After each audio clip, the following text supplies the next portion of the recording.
Pero feeling ko nahihiya itong person mo sa'yo, pero hindi lang niya maamin sa'yo na nahihiya siya. For some of you, maaaring meron ding siyang bisyo na mahilig magbarkada, mahilig mag-inom, mahilig lumabas, kasama ng mga peers tuloy. Kasama ng mga peers, mga colleagues, ganyan, na for some of you, parang feeling nyo, nawawala na sila ng panahon sa inyo. Pero mahal ka nitong person mo. Ikaw yung nasa pedestal para sa kanya. Pero hindi niya alam kung paano ka gagawing priority. Hindi niya maipakita sa'yo.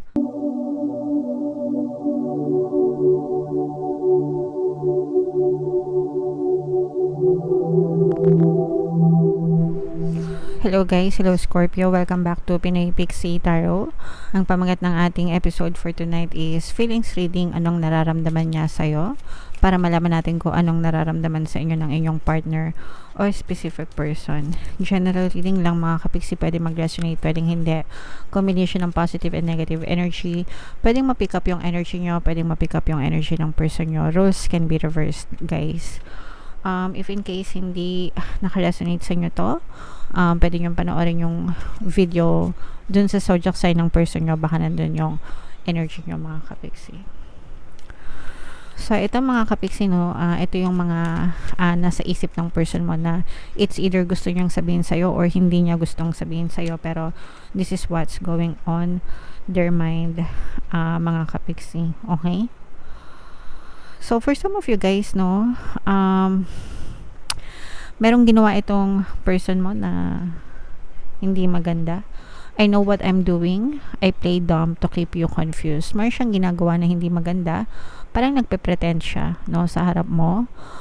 Pero parang niloloko ka niya kasi nga sabi niya, I play dumb to keep you confused. So, parang nandun yung pinaglalaruan ka niya, niloloko ka niya, pero nararamdaman ko rin yung guilt niya. I cannot listen to your voice. It affects my soul. Lalo na pagka umiiyak kayo sa kanya. Kapag umiiyak kayo or complaining, ganyan, or if you're telling them na bakit mo to ginagawa sa akin, nasasaktan ako, ganyan. So, nasasaktan din siya. Pero ginagawa pa rin niya. Nasasaktan siya na nasasaktan ka, pero ginagawa niya pa rin, no, yung bagay na yon.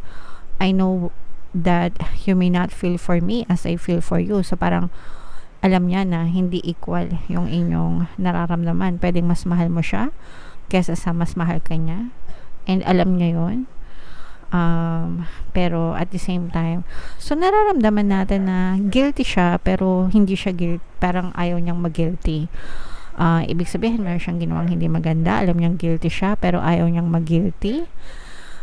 At the same time, tapos nakukonsensya siya kahit papano, pero wala siyang konsensya. Nagets niyo ba?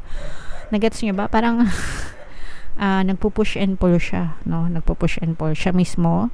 For some of them, maaaring nalilito rin sila kung ba't nila nagagawa yun. Parang hindi rin sila sure, ganyan. So, comment down below, Scorpio, if feeling nyo naka-resonate kayo dyan. Tingnan naman natin, guys, yung energy sa inyong sitwasyon, no?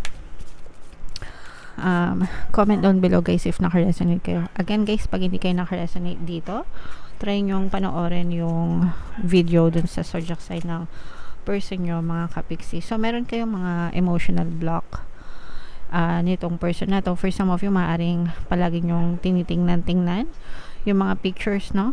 Parang palagi kang tinitingnan itong picture niya. Palagi niyang tinitingnan yung picture mo. Hinahanap-hanap ka kahit na may kasalanan siya sa'yo. Meron siyang, etong addiction na to, guys, parang meron siyang ginagawang hindi maganda na addicted siya. Kaya nga sabi niya, I know what I'm doing. I play dumb to keep you confused. So, meron siyang obsession sa isang bagay. Pwedeng bisyo, pwedeng sugal, pwedeng babae, pwedeng alak, ganyan. Yan. And, yeah, so, nakikita natin na very toxic yung relationship. And gusto niyang parang gusto niya ring maghilom yung, or pwede kayo din kasi nga sabi niya, I cannot listen to your voice, it affects my soul. So, nasasaktan siya kapag sinasaktan niya kayo mga kapiksi. Pero, nandun yung toxicities, nandun yung addiction, di ba? Pero, yung kanyang pagtingin-tingin sa iyong picture is part ng kanyang healing, no?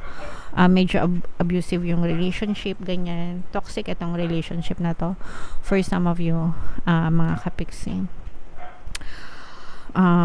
Yeah, so comment down below guys if you're really resonating with this, kung talagang abusive yung inyong relationship with your partner o specific person. So tingnan natin kung ano yung nararamdaman sa inang person guys. Shuffle natin to, hanapin natin yung energy ng feelings at saka yung energy ng Scorpio. Habang sinashuffle ko to guys, panoorin nyo muna tong video natin regarding sa ating paano mag-manifest ng abundance video course. Kapiksi, sawa ka na ba sa mga struggles at hirap sa buhay mo? Masipag ka ba at masikap sa buhay ngunit hindi ka pa rin umaasenso?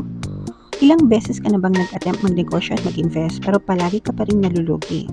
Sa pagkakataon na ito ay maaaring may subconscious beliefs ka na nagiging balakid sa iyong pag-unlad at pagyaman.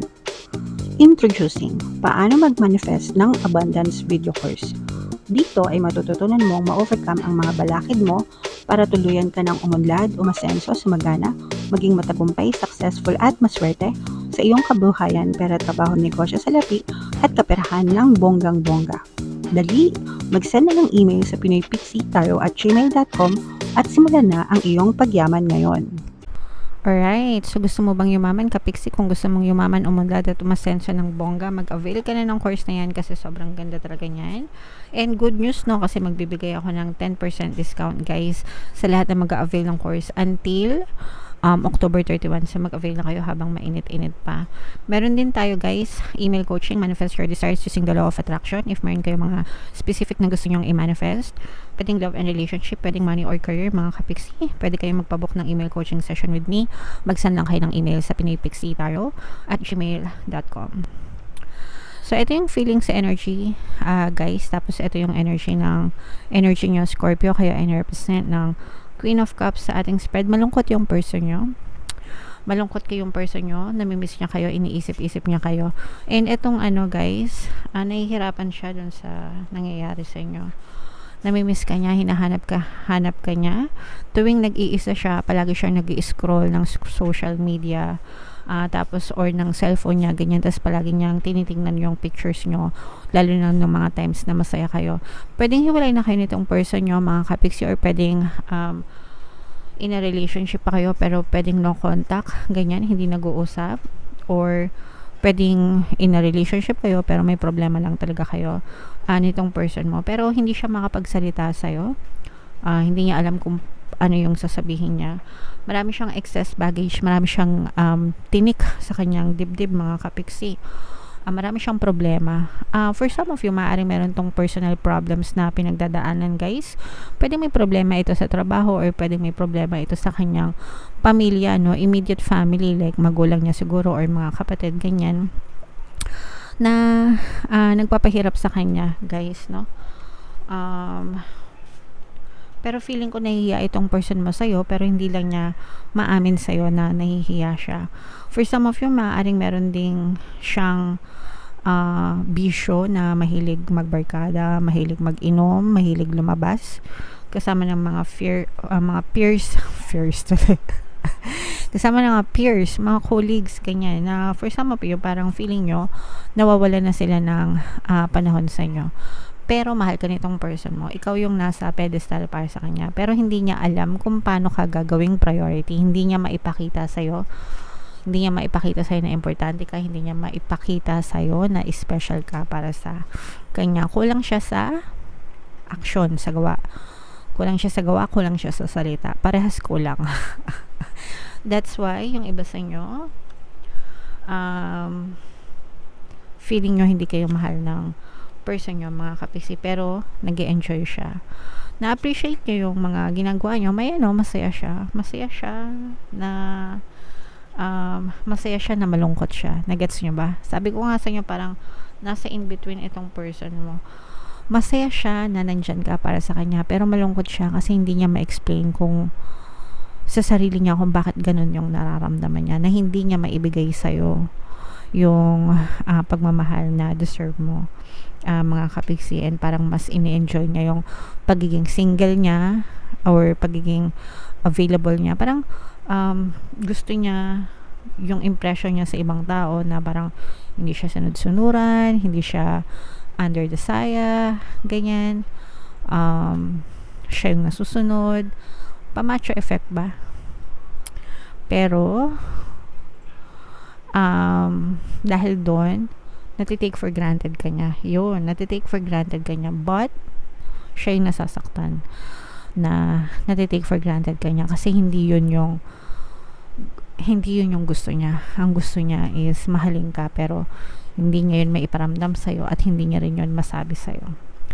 So medyo, I don't know, parang confused yata itong person mo, or masyado lang talagang malakas yung impluwensya ng kanyang mga barkada, addiction, ganyan, kasi masyado siyang dependent. Parang pwedeng extrovert siya, ganyan. Pwedeng nakasanayan niya na yung ganon, na marami siyang barkada, marami siyang tropa, tapos sila yung palaging nandyan. Pero nung dumating ka, parang nagbago. Pero hindi niya maiwala. Hindi niya maihiwala yung sarili niya dun sa mga barkada niya para lang sa'yo. Nagets mo ba? Sana nagets mo. Alright? So, comment down below, Scorpio, if naka-resonate kayo dito, if feeling nyo ito talaga yung story nyo. Ito pala yung ating 2024 kapalaran, mga kapiksi, kung hindi nyo pa napapanood. By the way, guys, sorry. If in case na naka-resonate kayo dito, pwede nyo pakinggan yung ating pampawala ng balakid subliminal.